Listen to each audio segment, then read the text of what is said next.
click.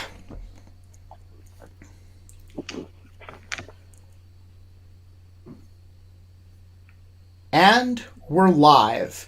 It is Thursday, November 11th. That's Armistice Day, Veterans Day, you know, the day we all sing La Marseillaise. 5:01 p.m. Polish Independence Day. It is Polish Independence Day. Independence Day. Yeah. How about Estonia, Toomas? No, but we celebrate Polish Independence Day. Excellent. 5:01 p.m. Happy Independence Day to the people of Poland.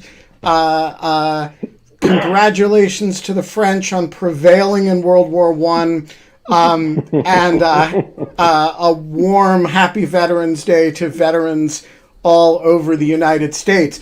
It is 5:02 p.m. Eastern Time in New York and New Haven and Washington, D.C. It is 11 p.m. Poland time. Is that right, Anne?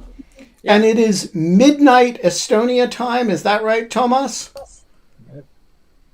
And we are here to talk migration, Belarus, the unget-riddable Alexander Lukashenko, and migrants in Poland, or trying to get into Poland.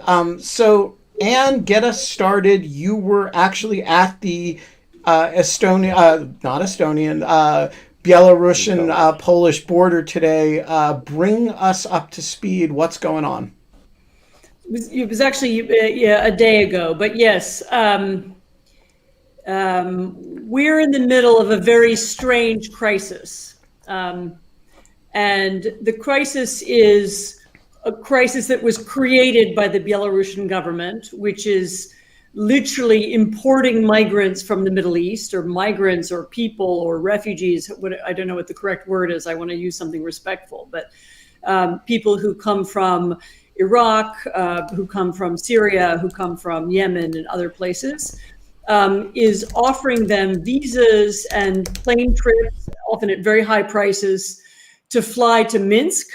When they arrive in Minsk, they have hotels that have been booked in advance, and they're then offered rides to the border. And the rides to the border sometimes are taxis or drivers, and sometimes they are soldiers, or sometimes people in uniform. Not everybody's able to say. Once they arrive at the border, they discover that they have to cut the fence. And some people do it. They cut the fence. Some people want to go back. And when they want to go back to Minsk, they're blocked by men with guns who say you can't go back. And so we have a very bizarre phenomenon of people camping on the Polish-Belarusian border in between the two countries. It is now -4 degrees on the border. So it's freezing. These are people from the Middle East. They're not dressed. They're not prepared for this. Most of them were not told that this was part of the package. They imagined that this was some kind of easy passage to Germany or some easy passage to Europe, something easier than the Mediterranean route, which they know is dangerous. And they arrive and discover that that's not what they expected. On the other side, on the Polish side, we have the Polish government, which initially sought to use this circumstance for its benefit. We have a far-right government in Poland, which sought to portray the migrants as terrorists, as evil, actually as sexual perverts. There was a Polish evening news segment which showed something that looked vaguely like a Middle Eastern person having sex with an animal. And this was shown as evidence that these are people on the border are doing this kind of thing. Later on, it turned out that was some kind of strange film that had been circulating on the internet since the 1970s. But so the government sought to use this and just show how tough they are. They're pushing back against this dangerous attack on Poland from the east. As a result, there's been a total collapse of order in the situation. In fact, many thousands of people have made it through this corridor and they've made it to Germany. Many others are stuck in the border where they are camping in the cold. Some people have starved to death and died. there has grown up, in the absence of this kind of vacuum, there's no Polish government spokesman you can talk to about it. There's no information about what's happening. And so you've had this really amazing set of civic organizations arising from nothing, really, to help, I mean, really just prevent people from dying, bring food and blankets and so on to these people to help them figure out what to do next, and to somehow ease the situation. But it's one of the ugliest situations I can recall seeing in a long time. You have people who, I witnessed a Kurdish family, including very small children and an elderly woman who could barely walk, who were sitting on a forest floor.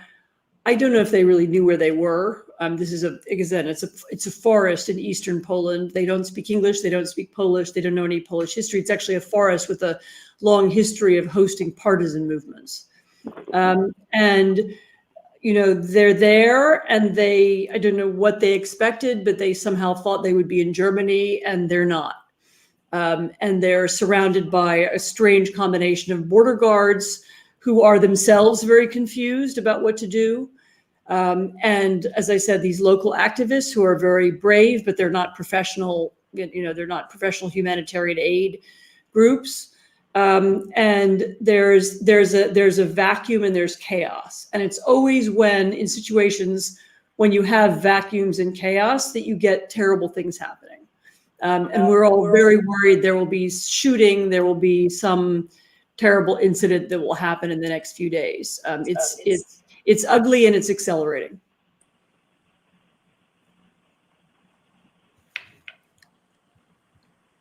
Hello?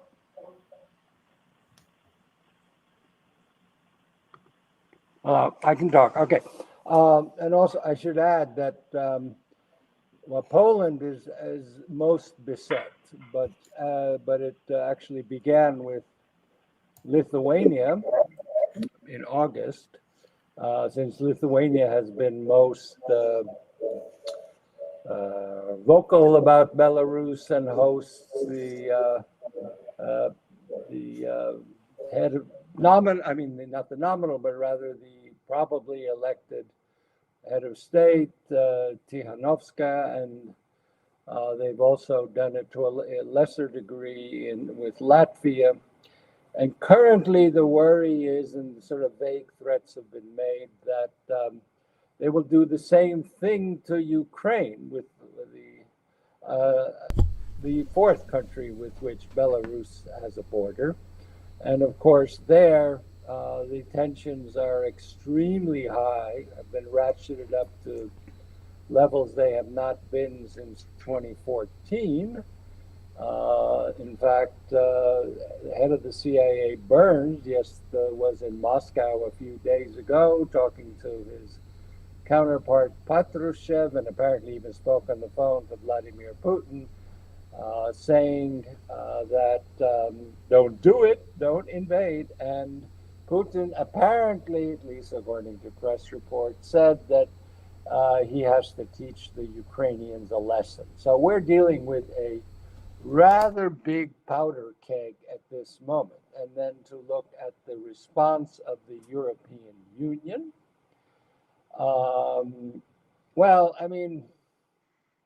That's why I said, I hope we don't hear the expression deeply concerned here, because those were the initial responses, and that's been the standard response. But at least the president of the Commission, Ursula von der Leyen, was a little tougher.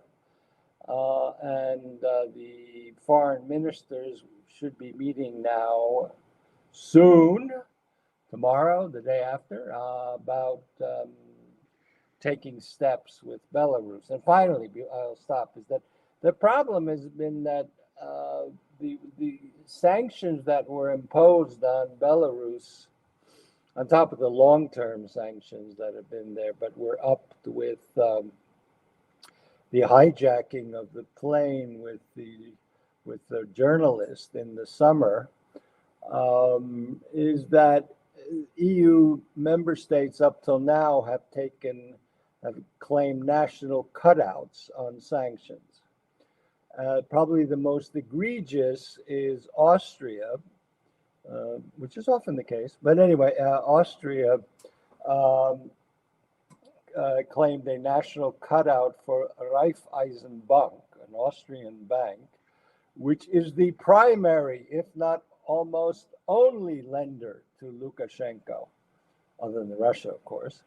And so, I mean, this is one reason why sanctions have had such a weak effect, because basically in the EU, everyone runs for their national cutouts. I mean, other people do it for potash, which is another export item.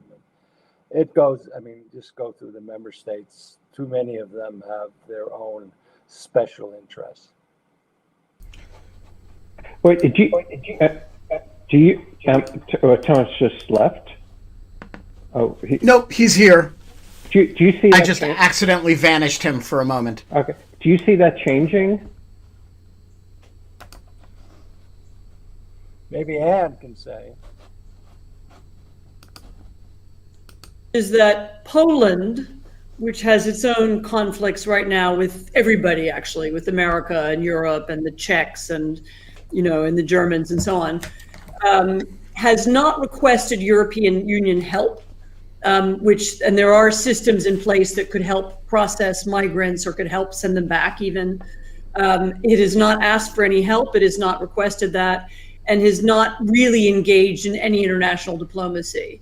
And so any diplomacy that's happened has been on the EU has taken it on itself. But the Polish government, which is essentially now isolated, it has very few friends in the world, has not made any efforts to make this into an international incident or situation. And that's, that's one of the only answers to this problem, is that you need all of Europe involved. You need certainly Poland's neighbors involved. You need some kind of process to deal with the immigrants, and not this ad hoc, local people running into the forest with cans of soup. And then they've really refused to do that. And that's one of the things that's underlying this problem. Are you sensing that this story is getting through? Because it definitely got. I mean, I'm an avid news consumer, but this struck me as being like of extreme importance. I was wondering if you're at least in Europe, you get a sense that this is perceived as a real bad crisis. It depends which country, but yes, I think a lot of European media, I mean, there were a lot of European media on the border in the last few days. I'm about to write about it myself. I've just been trying to gather more material and make sure I have something to say. So I will write something in the next 2 or 3 days.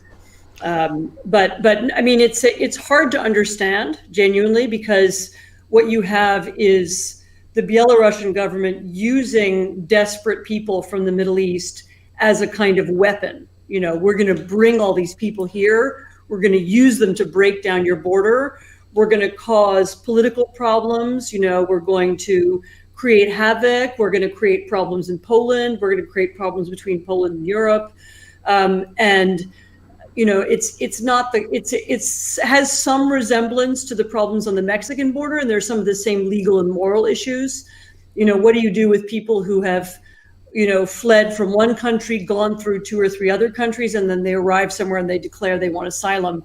I mean, you have the same problem with Iraqi Kurds. I mean, they've come to Poland via Turkey, they've come via, Dubai, they've come via Belarus. Why should they get asylum in Poland or Germany? That's not how the rules work. And it's the same issues that you have with Central Americans arriving at the US-Mexico border. But the added element is the deliberate creation of the problem. This is not a spontaneous, this problem didn't exist 2 months ago. It's been manufactured.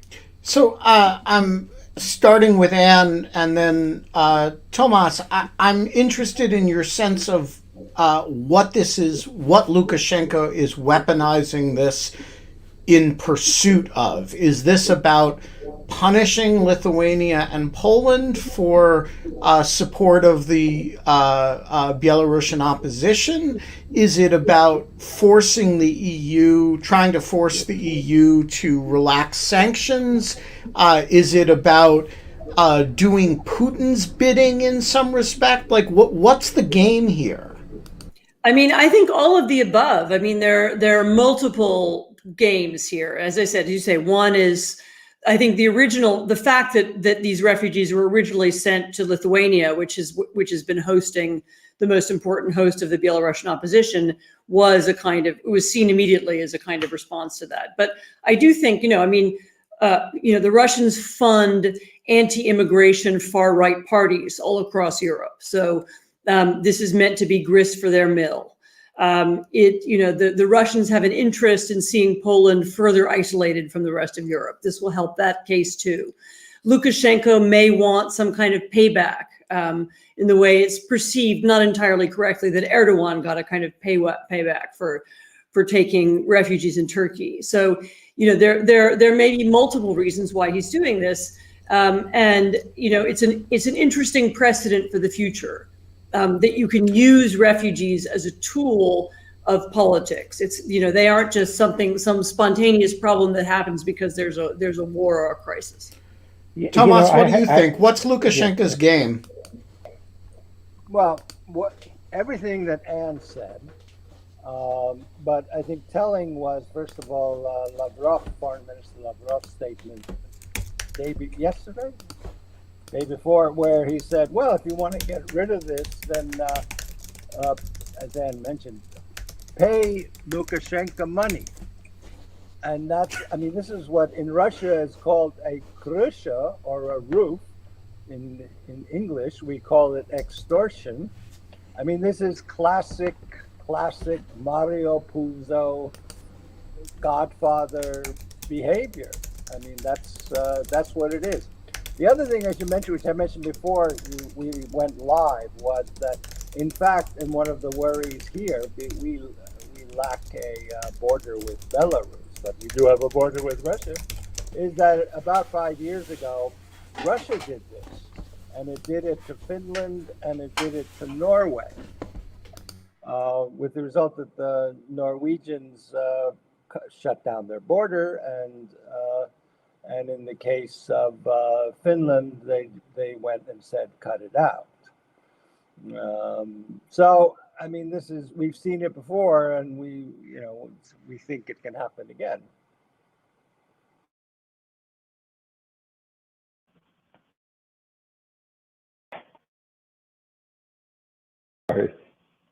So I got it. Okay. I was curious as to what, this question to both of you, what you think the United States can do. First, Anne, maybe you could take a stab at it.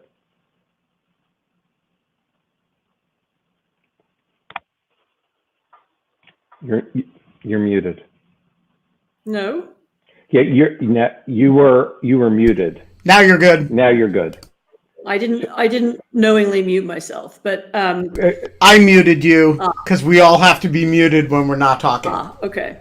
The United States, which still, despite it all, is somehow perceived as the leader of the democratic world, I think can still make a difference as a leader. I even had a conversation with a senior U.S. diplomat who works on Belarus a few months ago, who said this to me, that she still has the feeling when she walks into the room, people look at her and expect her to tell everyone what we're going to do next. Convening a meeting, convening a conversation in which we say, okay, let's start to take this problem of Belarus seriously. Let's not just react every time they do something nutty.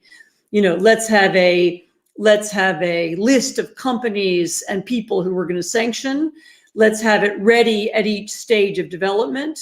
Let's tell the Belarusians in advance what we're going to do if they do X and Y. Let's have a plan if they're going to cut off the gas, which they at one point said that they were. Let's have an alternate, planning for this, understanding that we're now dealing with a set of countries. By the way, it's not just Belarus. I mean, you could look at, Venezuela or Burma or Iran, or, there's a series of countries now in the world who have as part of their national interest the desire to screw up the Western or the democratic world, whatever word we're using now, having a long-term plan. How do we deal with these transnational crises? How do we deal with the problems when these countries reach across borders and seek to impose their nasty dictatorships or their nasty forms of repression on other people in other countries? We need a worked out plan in advance. We can't just react every time. Each time this thing happens, whether it's the Russians killing people in Salisbury in England or in Berlin, which they did recently, or whether it's the Saudis murdering somebody, in a foreign embassy, or whether it's the Belarusians hijacking a plane. I mean, each time it happens, we scramble around and look for a reaction. I mean, this is not a system. I mean, there needs to be a systematic response. There needs to be an understanding that this is these are tactics. They're being used by lots of people, and they have long-term goals. I've just written this. I have written about, and this is coming out on Monday, actually, in the Atlantic. Okay. That's great. Before I move to Toomas, I'd just say I agree with what you said 1,000%. My colleague and I, Anne Hathaway, we proposed this thing in it, kind of parallel to the Security Council. We called it the Outcasting Council. That is a kind of like a representative group of nations where there's a plan in advance for like how you are going to be sanctioned for certain types of violations, egregious violations. If there's no sense that there's a procedure, that everything's ad hoc, you're creating an environment where people are going to abuse things. Toomas? I'm sorry. Go ahead. Go ahead, Anne. No, I was going to say, I mean, the second element, and this is a longer term problem, is eradicating the influence of the autocracies inside our own countries, which is one of the reasons we don't have a plan. But that's a longer conversation. Toomas?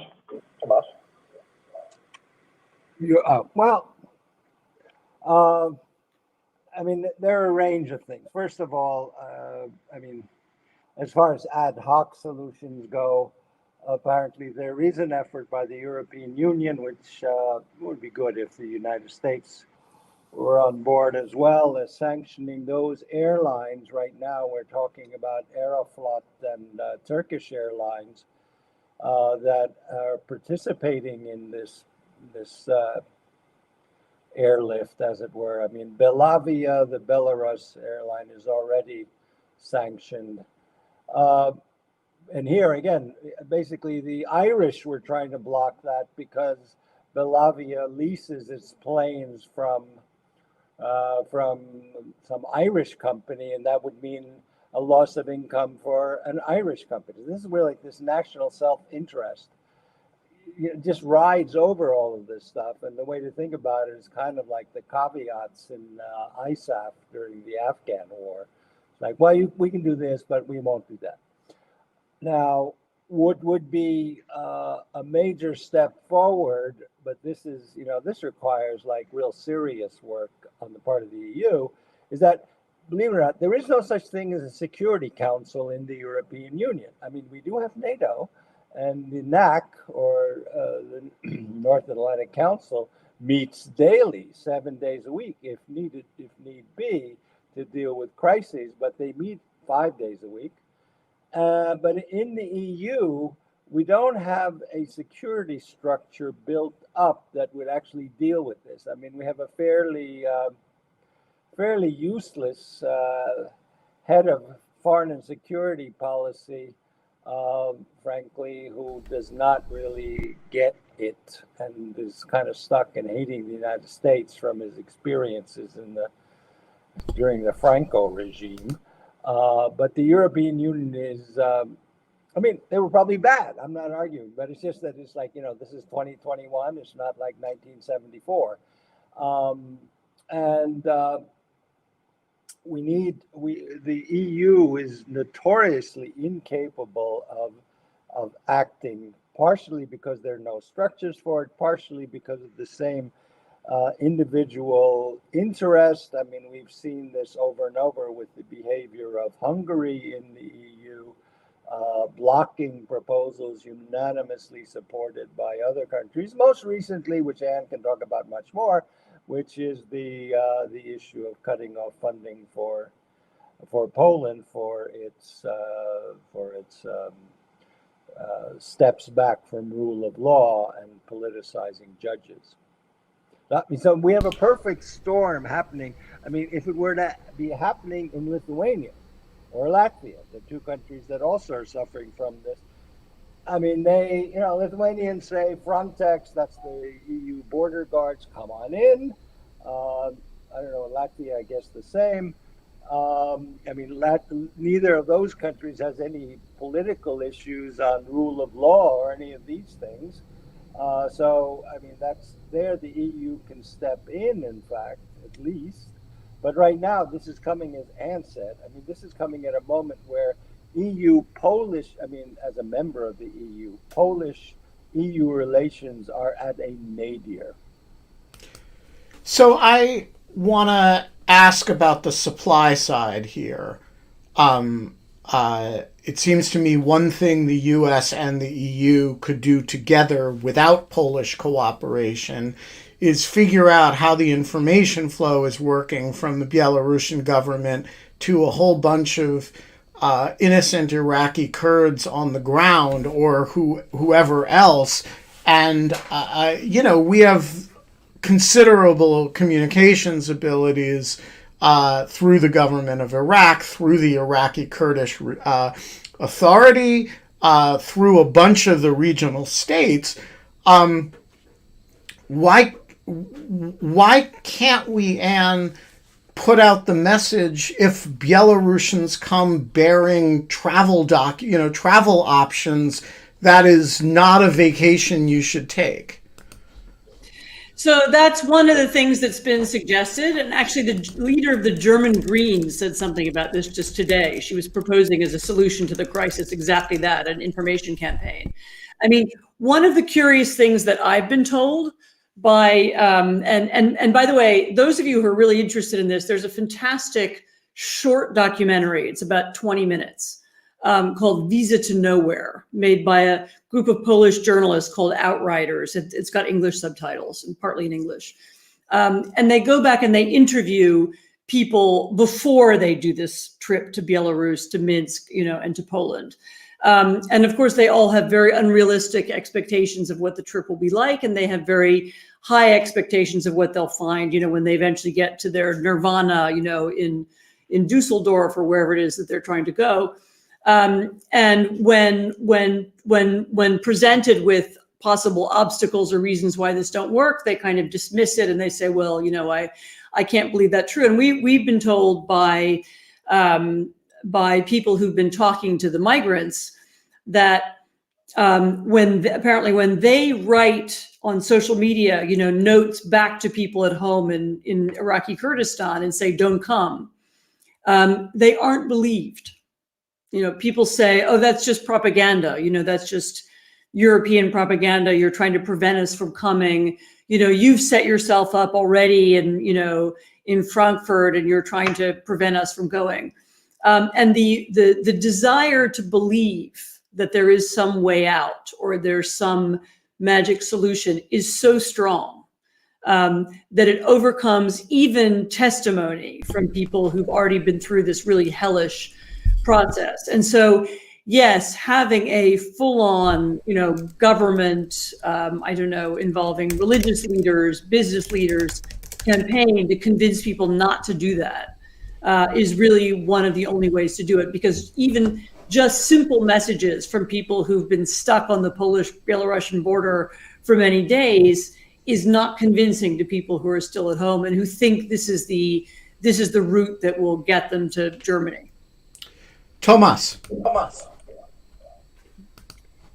Well, I posted on Twitter somewhere and I was looking for it, but I can't find it at the moment. But there is, in fact, independent Russian TV, that is non-state TV, has posted interviews with I guess people from the region. I don't know what nationality they are, about basically being brutalized by the Belarusian forces. I mean, making people who say they don't want to go to Poland sort of made to kneel, kicked in the face by Belarusian soldiers. And it's very awful. It's really, really bad. So, I mean, those things maybe might help. There's an additional complicating factor here, which is that there's something called the Dublin Agreement in a protocol, whatever, I don't know, whatever the name is. But anyway, it's got Dublin in it, which was agreed to by the EU a number of years ago, which is that, and it was in response to people coming to the EU and all heading basically for either Germany, Sweden, or Finland, which are the countries with the best social welfare programs for anybody. And the Dublin Agreement basically says that the country you come to is the one where you must apply for asylum. So if you want asylum, you don't. I mean, since Germany is completely surrounded by other EU countries, theoretically, it should mean that no one is even going to get to Germany. But the point is that these people, the other day, there was a video of them at the border on the Belarus side yelling, "Germany, Germany, Germany," I guess implying that, no, we don't want to go to Poland, just let us through. I mean, I guess that's the message, because why would you be screaming Germany at the Polish border?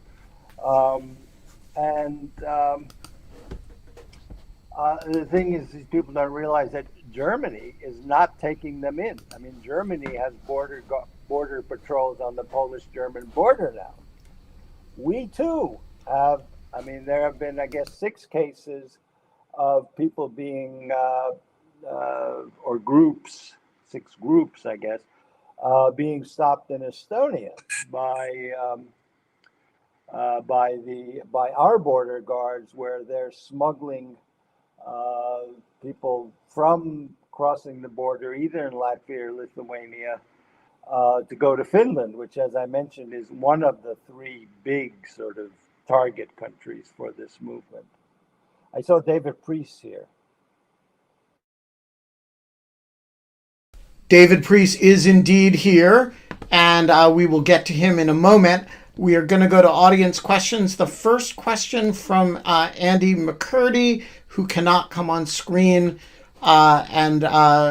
This was something that Toomas was talking about before we went live. How worried should we be about Russian troop buildup on the Ukrainian border? Toomas, what are your thoughts?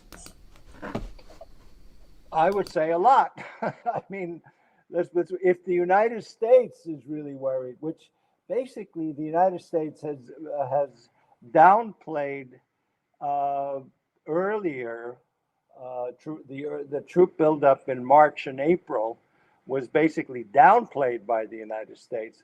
So this is not like something new for the Biden administration, or it is something new for the Biden administration, meaning that, I mean, when we saw it last time, the U.S. was fairly kind of calm about it. Now the U.S. is not, and our folks, the ones I talked to, say that they do not recall the United States being this concerned, worried.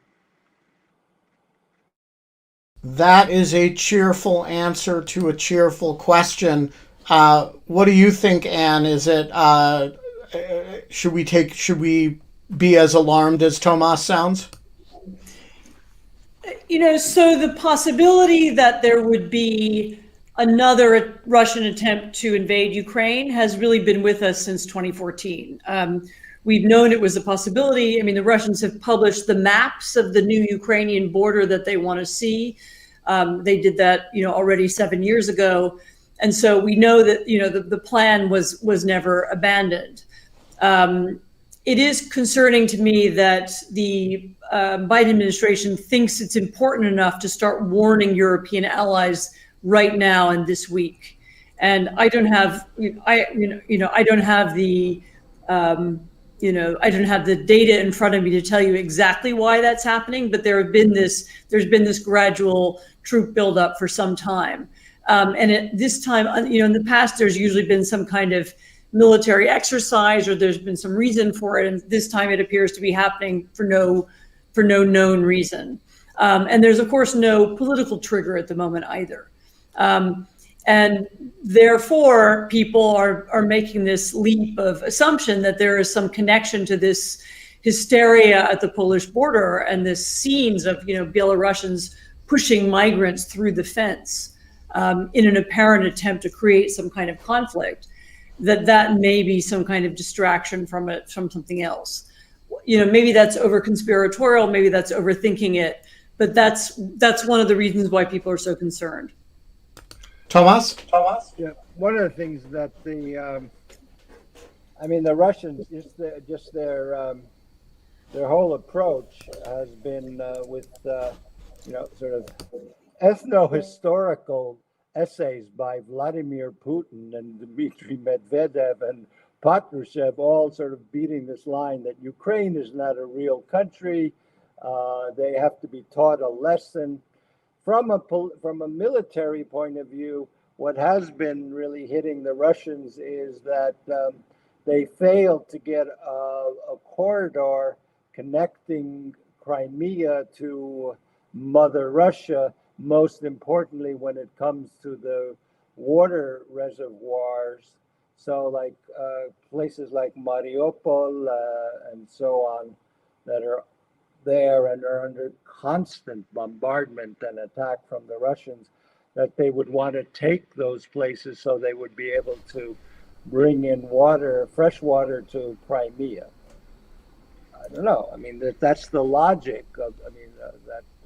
That's military logic. I don't know what they're thinking. I mean, if we knew, then we wouldn't be in this problem. But there are certainly reasons to worry about how it all looks together with the rhetoric coming out of Russia, including the rhetoric that apparently CIA Director Burns ran into on his visit last weekend.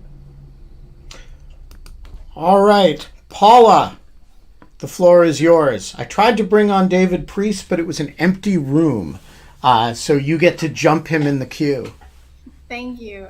So my question is, what is the role of Germany as the country that is being offered as a place for these migrants, even though it might not have given that offer in the first place? And then attached to my question, someone asked, how does the end of the Merkel era change that calculus as well? Great question. Toomas, you want to get us started on that?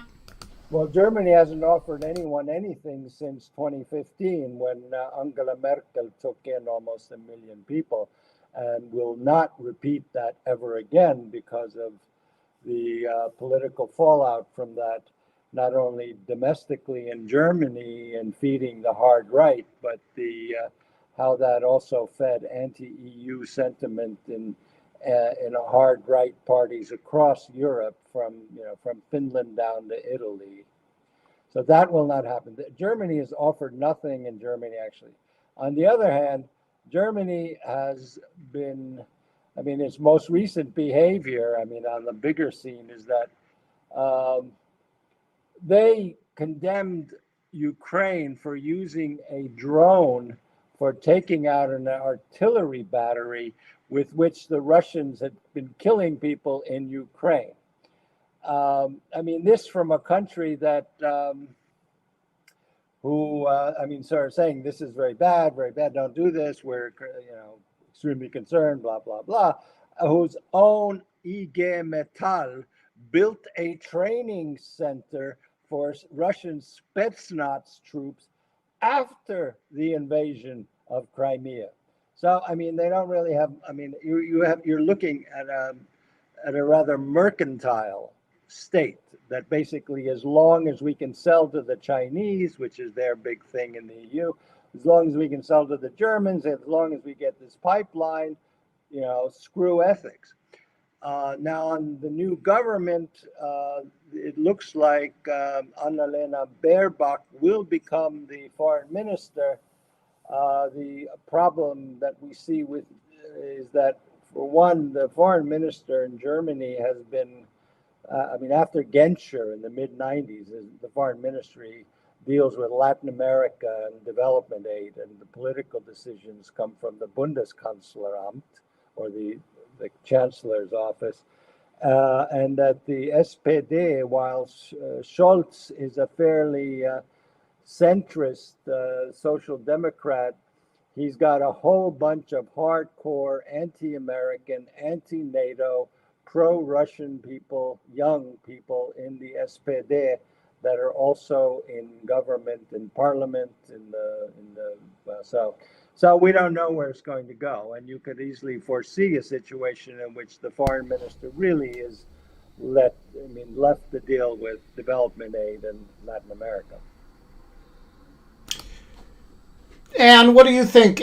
Are we dealing with is Germany likely to? I mean, they don't even have a government right now, right?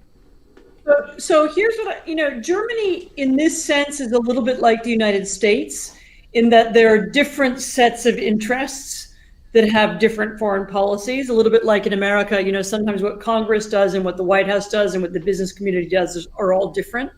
And in Germany, that's very similar. And there is a part of the German foreign policy establishment that would like there to be a clearer European foreign policy, and that that would like to push back harder against these things. And then there's another part that there's another part of the country that doesn't want that at all, and they're in constant conflict with one another. I think it's important to know, and this is also, I just put the link in the chat.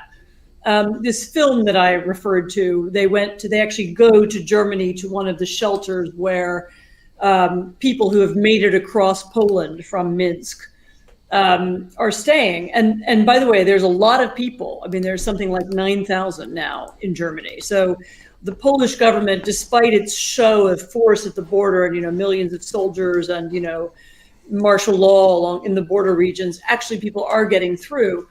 And what do the Germans do? They process people, they put them in shelters for 10 weeks, and then they say they're going to send them back. And of course, the really humane thing to do in Poland would be something similar. Although I wouldn't make it 10 weeks, I would make it, 2 weeks. If you have a system whereby you accept people, you treat them like human beings, you don't make propaganda with them, you look at their credentials, have they met the legal requirements to be considered political asylum, to be given political asylum, and then you send them back. That if you could do it quickly, then that would make a lot of sense. And that seems to be what the Germans intend to do about this problem. David Priest, proprietor of the new podcast from Lawfare, Chatter.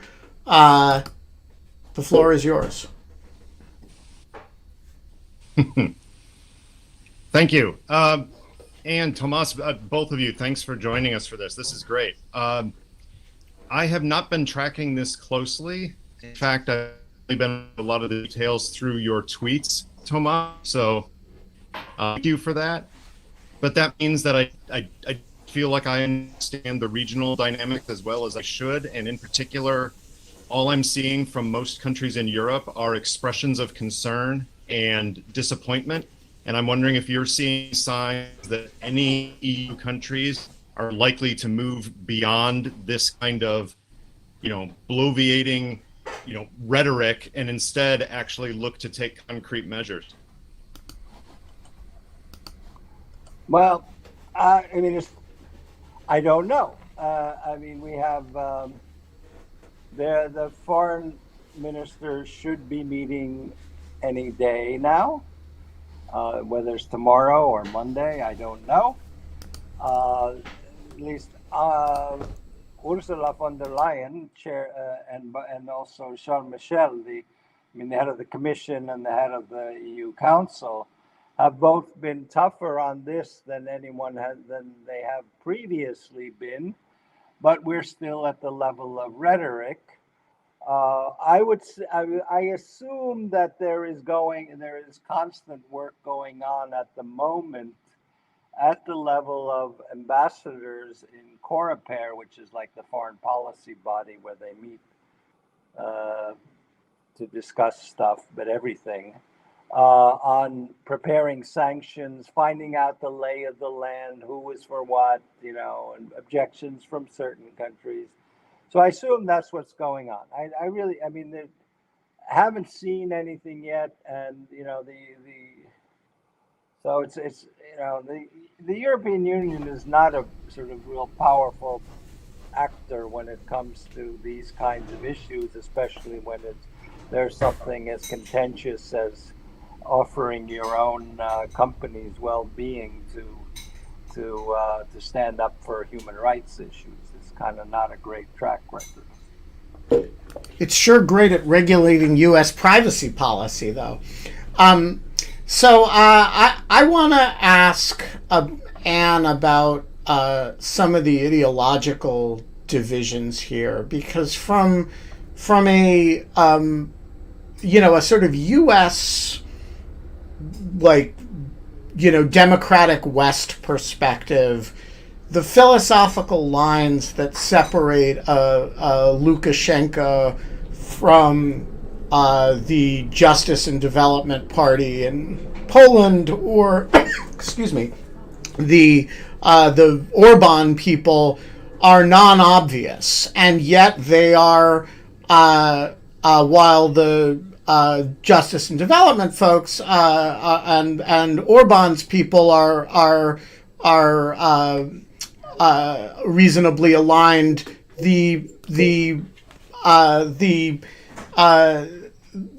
Lukashenko is very much on the other side of some line, and I guess I'm trying to understand what that line is.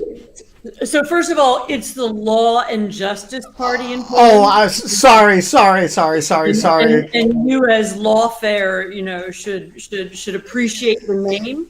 Yes, sorry.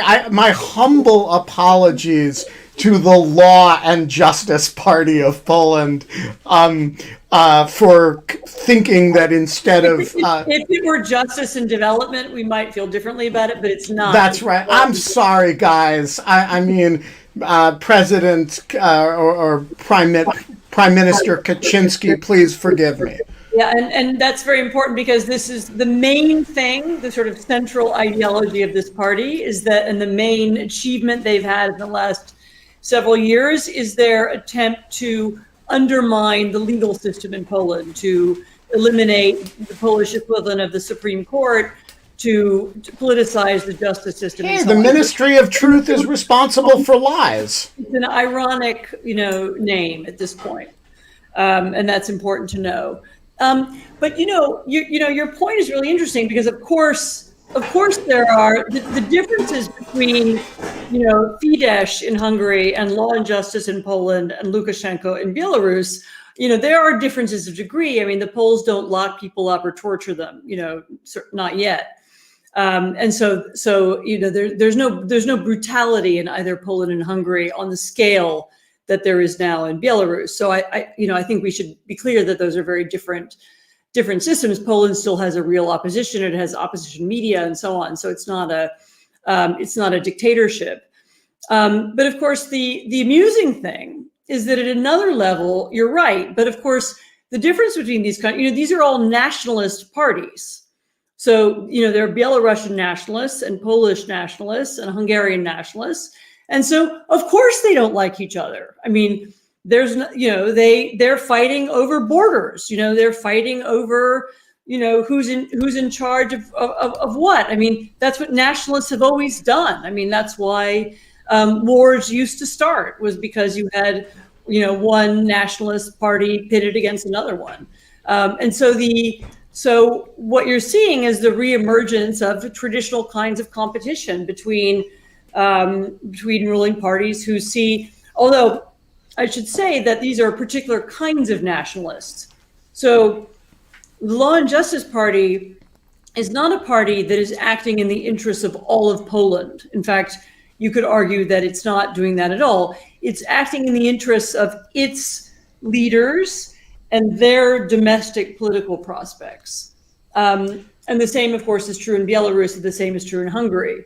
It's about a ruling clique that wants to retain power and is seeking to use an international conflict as a way to keep itself in power.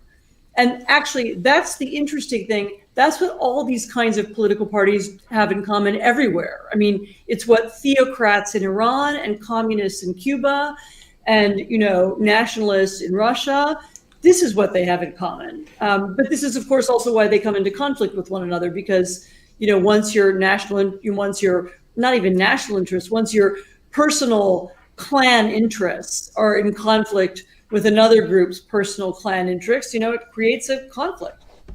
Is it fair to say, Anne, that these are all the parties that Steve Bannon would run if he were a national of Poland or Hungary or Belarus? Yes.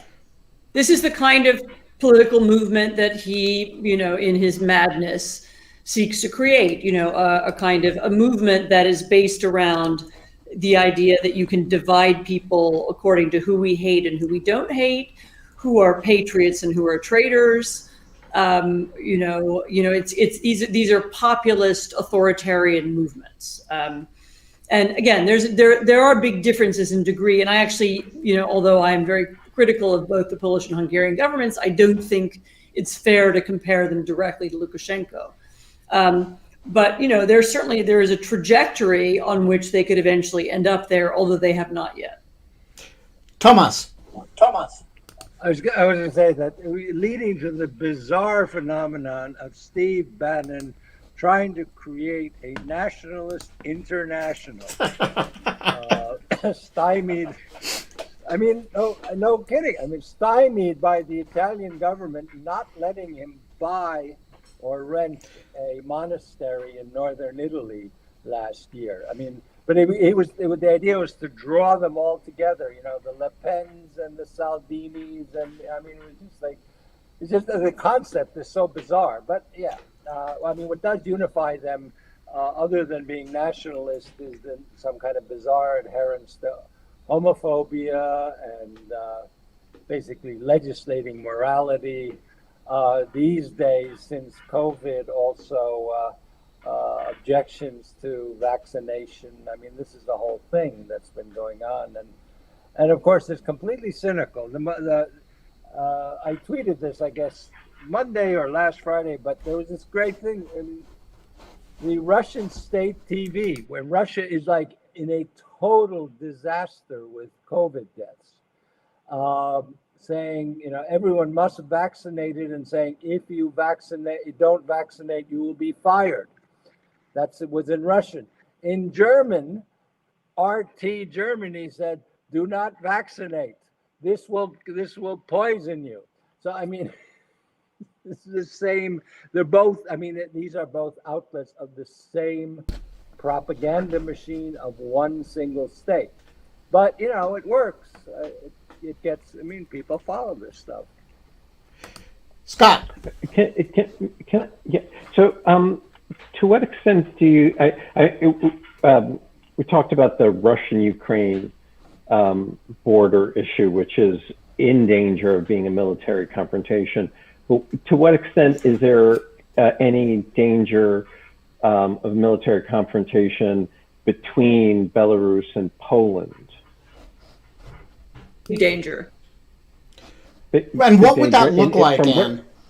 I mean, the danger right now is that it looks something like this. Belarusian guards push 400 people across the border and follow behind them. Polish troops, a lot of really young, badly trained border guards are on the other side. They start by shooting in the air. They don't know what to do next, and they shoot at someone in the crowd or at the Belarusians, and they kill somebody.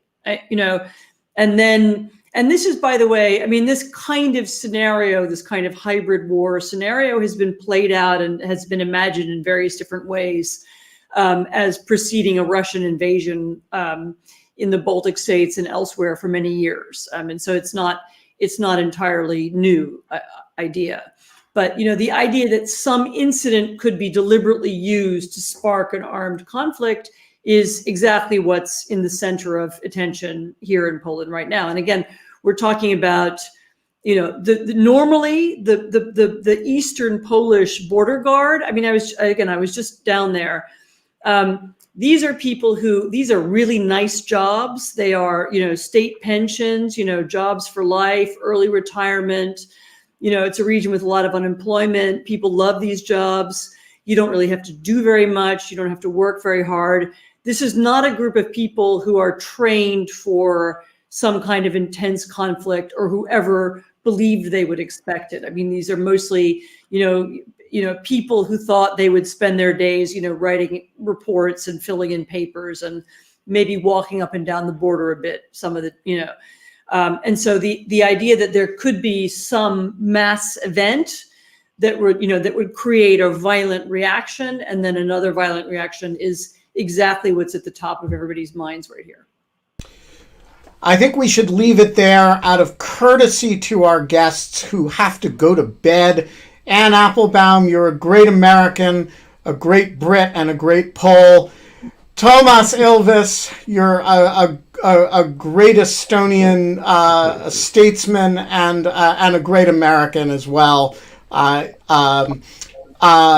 We will see you both. Thank you both for staying up late to help us sift through all this stuff.